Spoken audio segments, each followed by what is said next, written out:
Welcome back to the channel.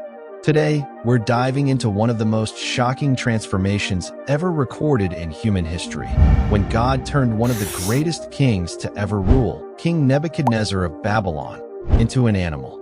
Yes, you heard that correctly. A king who commanded armies, built wonders, conquered nations, ended up crawling on the ground like a beast, eating grass, drenched by rain, and stripped of his royal dignity. But why would God allow this to happen? Stick around, because the lesson behind this transformation has the power to change how you think about your career, your achievements, and the source of your blessings. Let's dive in. Before we unpack his fall, we need to understand why Nebuchadnezzar was such a significant figure. Nebuchadnezzar II ruled Babylon from around 605 to 562 BC, and under his leadership, the Babylonian Empire reached its absolute peak. We're talking military domination, economic strength, cultural influence, architectural greatness. Babylon wasn't just powerful, it was legendary. One of the wonders associated with his reign was the Hanging Gardens of Babylon, considered one of the 7 wonders of the ancient world. Whether historically confirmed or not, the very myth symbolizes how extraordinary Babylon appeared during his rule. The empire wasn't just wealthy, it was breathtaking. Nebuchadnezzar expanded his empire across the ancient world, conquering nation after nation, including Judah, God's chosen people. In 586 BC, he destroyed Jerusalem, tore down the walls, burned the temple, captured the people, and carried them into Babylonian exile. This event shaped biblical history and fulfilled God's warnings to Israel for their disobedience. Nebuchadnezzar wasn't just a king, he was the most dominant ruler of his time. Despite being a pagan king who worshipped many gods, Nebuchadnezzar directly encountered the God of Israel multiple times. And each encounter brought him closer to the truth, until the final moment when God humbled him completely. Nebuchadnezzar had a dream so troubling that none of his advisors could interpret it.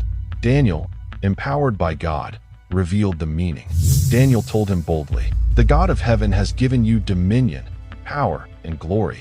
You are the head of gold." Meaning, Nebuchadnezzar's success was not self-made. God put him there. But while Nebuchadnezzar acknowledged God's power intellectually, it didn't change his heart. As Babylon flourished, Nebuchadnezzar became consumed by pride. He built statues of himself, demanded worship, and punished anyone who refused to bow. When Shadrach, Meshach, and Abednego refused to worship his golden image, he threw them into a fiery furnace. Yet God saved them miraculously. Nebuchadnezzar praised God in the moment, but still didn't surrender his pride. His heart remained unchanged. Then came the dream that would change everything. Nebuchadnezzar dreamed of a huge, magnificent tree that reached the sky, providing shelter, food, and shade for the whole earth. But suddenly, a heavenly messenger commanded, "Cut down the tree, strip its branches, scatter its fruit."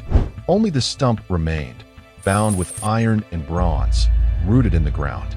This tree symbolized Nebuchadnezzar.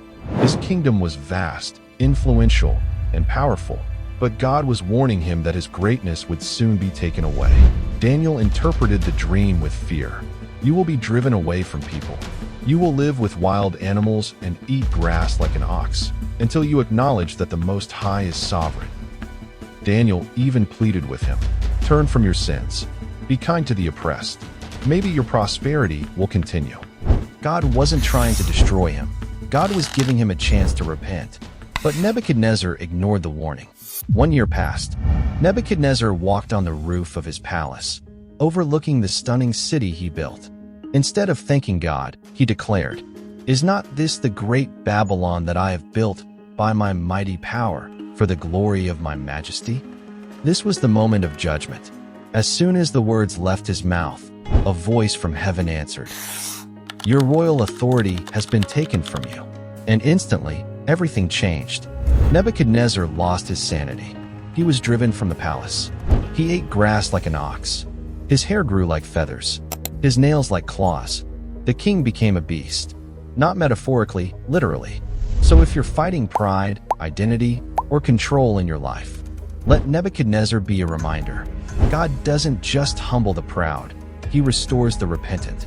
If this story moved you, Don't keep it to yourself. Share this video with someone who needs it today. And if you're new here, hit subscribe, because every week we dig deeper into biblical history, prophecy, and spiritual truth. Thank you for watching.